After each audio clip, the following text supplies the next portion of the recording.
So good morning guys. तो चलिए start करते हैं आज के यानी कि 20 मार्च के इंपॉर्टेंट करंट अफेयर्स को। तो इस प्रश्न में आपसे क्या पूछ रहे हैं कि अभी हाल ही में किसे 33वें सरस्वती सम्मान 2023 के लिए चुना गया। तो इंपॉर्टेंट क्वेश्चन मार्क करना है इसको। आंसर होगा प्रभा वर्मा को। यहाँ पे हम बात कर रहे हैं सरस्वती सम्मान 2023 की। इस बार ये इसका 33वां संस्करण है और किसे मिला? प्रभा वर्मा को। उनके उपन्यास रौद्र सात्विकम के लिए ये मलयालम भाषा में लिखा गया है। कौन देता है ये सरस्वती सम्मान? के बिरला फाउंडेशन के द्वारा दिया जाता है। प्रभा वर्मा की बात करें तो ये केरल से हैं, अंग्रेजी और मलयालम भाषा में ये हैं और इन्हें इससे पहले केरल साहित्य अकादमी पुरस्कार भी मिल चुका है, केंद्र सरकार का साहित्य अकादमी पुरस्कार भी मिल चुका है और अभी ये सरस्वती सम्मान भी इनको मिला है। और ये वर्तमान में केरल के जो मुख्यमंत्री है पिनाराई विजयन, उनकी मीडिया सलाहकार भी हैं। बाकी सरस्वती सम्मान की बात करें तो ये किसी भारतीय नागरिक के द्वारा किसी भी भारतीय भाषा में लिखी गई कृति के लिए उसके लेखक को दिया जाता है। पुरस्कार राशि के रूप में 15 लाख रुपए मिलते हैं। पहली बार कब और किसे मिला था? 1991 में हरिवंश राय बच्चन जी को मिला था और लास्ट ईयर ये 32वां मिला था शिवशंकरी को उनके उपन्यास सूर्यवंशम के लिए। ये तो हमने कई बार पढ़ा है, आपको याद भी होगा।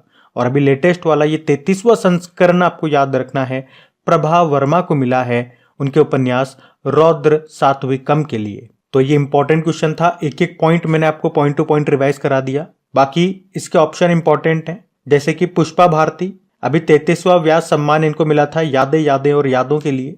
जगत गुरु रामभद्राचार्य जी ज्ञानपीठ पुरस्कार 2023 इनको मिला था, 58वां संस्करण था।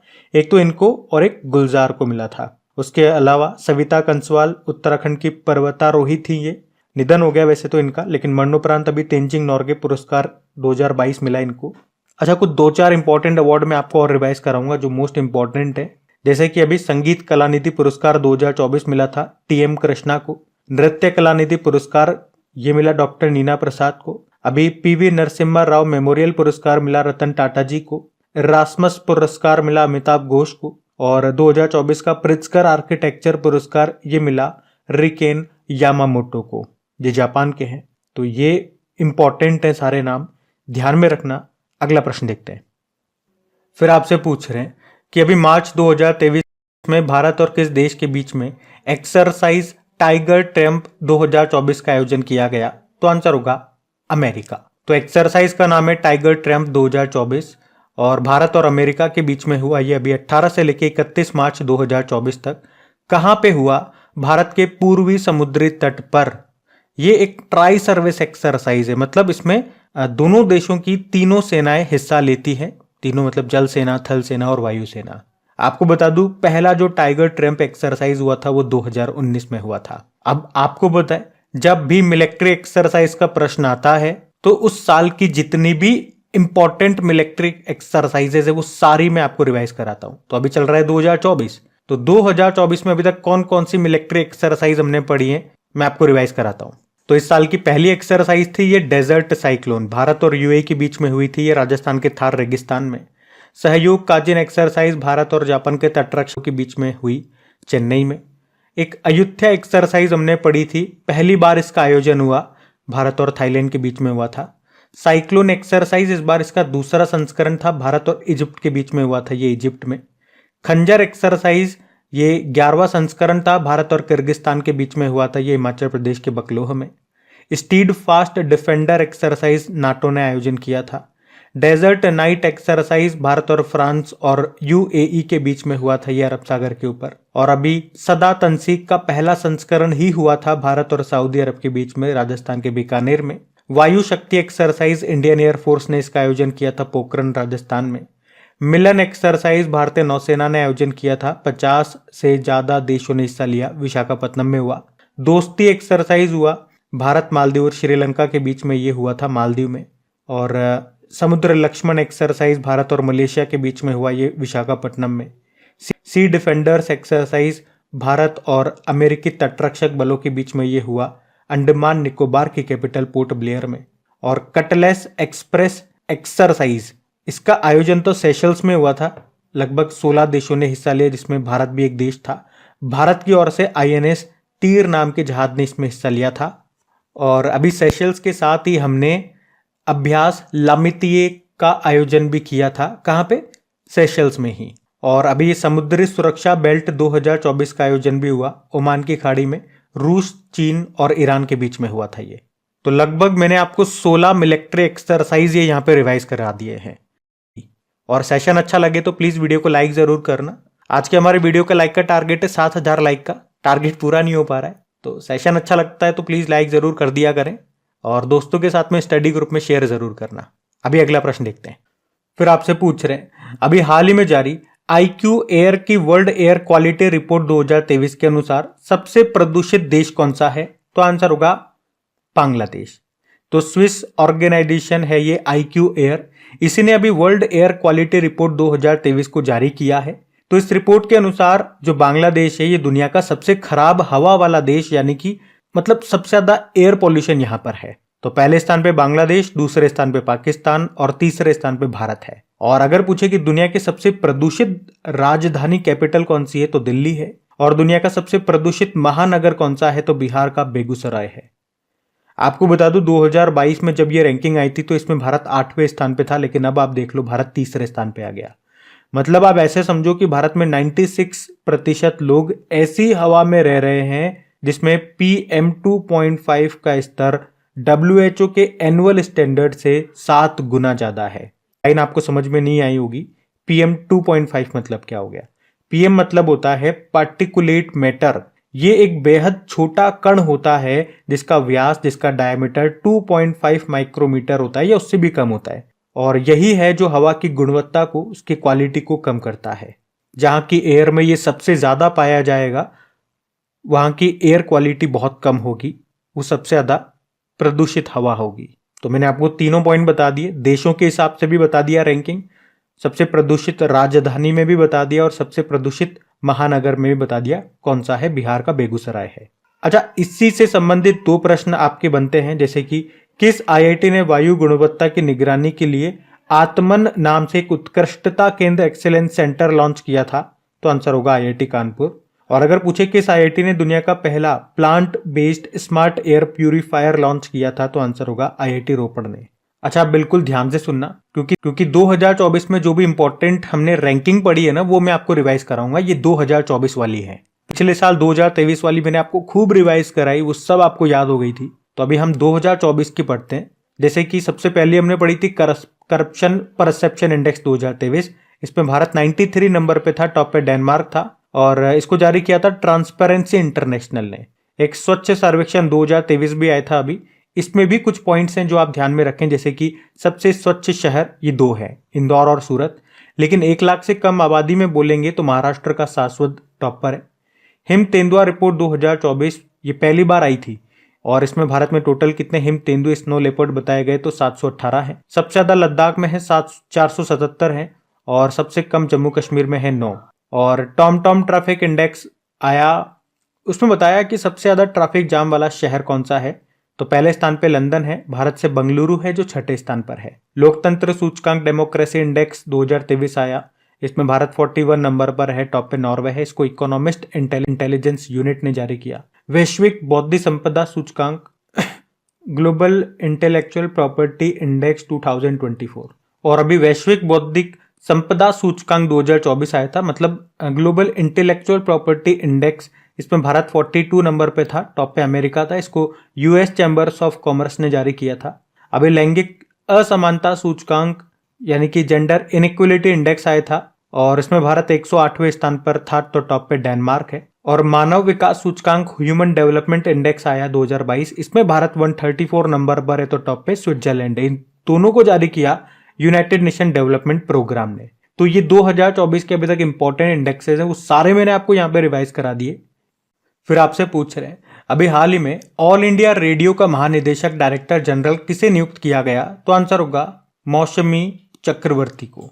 तो भारतीय सूचना सेवा अधिकारी हैं ये मौसमी चक्रवर्ती, जिनको अभी ऑल इंडिया रेडियो का डायरेक्टर जनरल नियुक्त किया गया है। वे किनका स्थान लेंगी? वसुधा गुप्ता का। आपको पता है भारत में पहला प्रसारण किसके द्वारा किया गया था और कब?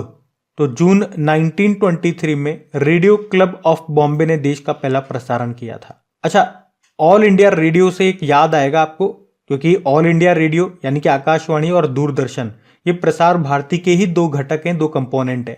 तो प्रसार भारती से एक इंपॉर्टेंट अपॉइंटमेंट हमने पढ़ा था कि इसके अध्यक्ष बने हैं कौन, एनके सहगल, ये इंपॉर्टेंट नाम है।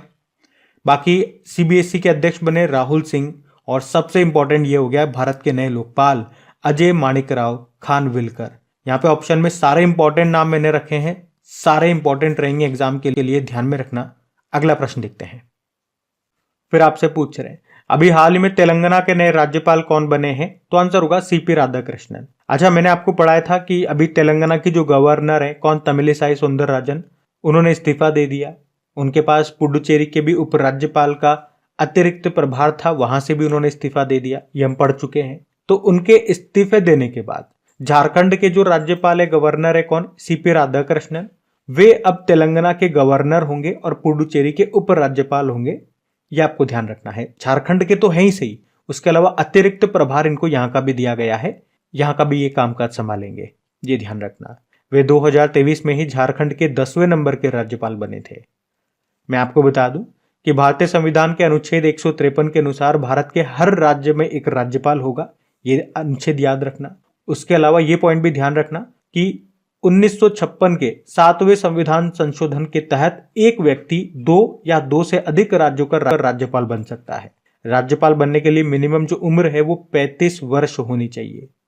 कौन नियुक्ति करता है राज्यपालों की? ऑब्वियस सी बात है, राष्ट्रपति जी करते हैं अनुच्छेद 155 के अंतर्गत। लेकिन शपथ कौन दिलाते हैं? तो उस राज्य के जो हाईकोर्ट के चीफ जस्टिस होते हैं वो। किस अनुच्छेद के अंतर्गत? 159 के अंतर्गत। बाकी ये जो अब्दुल नजीर है ना, ये आंध्र प्रदेश के हैं। इंद्र सेना रेड्डी नल्लू ये त्रिपुरा के गवर्नर हैं, और RN रवि तमिलनाडु से हैं, मतलब तमिलनाडु के गवर्नर हैं। बाकी बात यहाँ पे तेलंगाना की है, तो ये रहा मैप में तेलंगाना।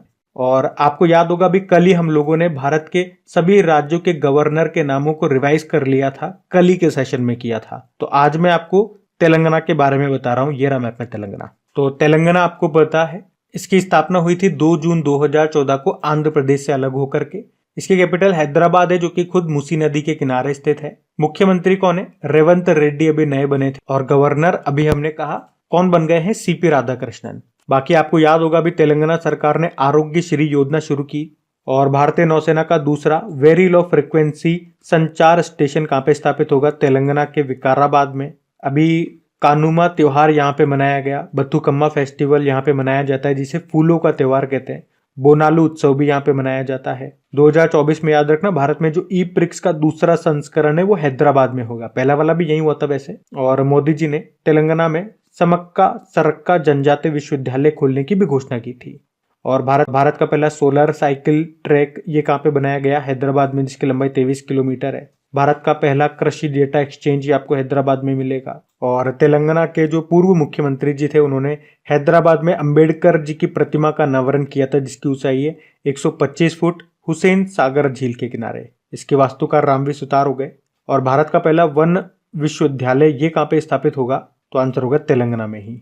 आपको याद होगा हमारी जो 39 नंबर की वर्ल्ड हेरिटेज साइट है वो कौन सी है? रामप्पा मंदिर है, या जिसे आप काकतीय रुद्रेश्वर मंदिर बोलते हो, ये आपको यही मिलेगी। मृगवानी नेशनल पार्क है यहाँ पे, अमराबाद टाइगर रिजर्व यहाँ पर है, हुसैन सागर झील भी आपको यहीं पे मिलेगी। तो तेलंगाना से ये सारे इंपॉर्टेंट पॉइंट्स मैंने बताए, इनको ध्यान में रखना। अगला प्रश्न देखते हैं। फिर आपसे पूछ रहे अभी हाल ही में अंतरराष्ट्रीय प्रसन्नता दिवस कब मनाया गया? तो आंसर होगा 20 मार्च को। तो हर साल 20 मार्च को संयुक्त राष्ट्र के द्वारा अंतरराष्ट्रीय प्रसन्नता दिवस मनाया जाता है। पहली बार इस दिन को 2013 में मनाया गया था। इंग्लिश में बोलोगे तो international day of happiness. Happiness से याद आएगा कि 2023 में भी वर्ल्ड हैप्पीनेस इंडेक्स आया था, उसमें भारत 126वें स्थान पे था। और इंपॉर्टेंट डे वाला क्वेश्चन आ गया, देखो मार्च के सभी इंपॉर्टेंट डेज एक बार फिर से मैं आपको रिवाइज कराऊंगा, याद है तो साथ साथ बोलते हुए चलना। तो 1 मार्च को शून्य भेदभाव दिवस, जीरो डिस्क्रिमिनेशन डे मनाया। 1 मार्च को विश्व समुद्री घास दिवस। 3 मार्च को विश्व वन्यजीव दिवस। 3 मार्च को विश्व श्रवण दिवस, वर्ल्ड हियरिंग डे। 4 मार्च को राष्ट्रीय सुरक्षा दिवस। 5 मार्च को अंतरराष्ट्रीय निरस्त्रीकरण और प्रसार जागरूकता दिवस। 7 मार्च को जन औषधि दिवस। 8 मार्च को अंतरराष्ट्रीय महिला दिवस।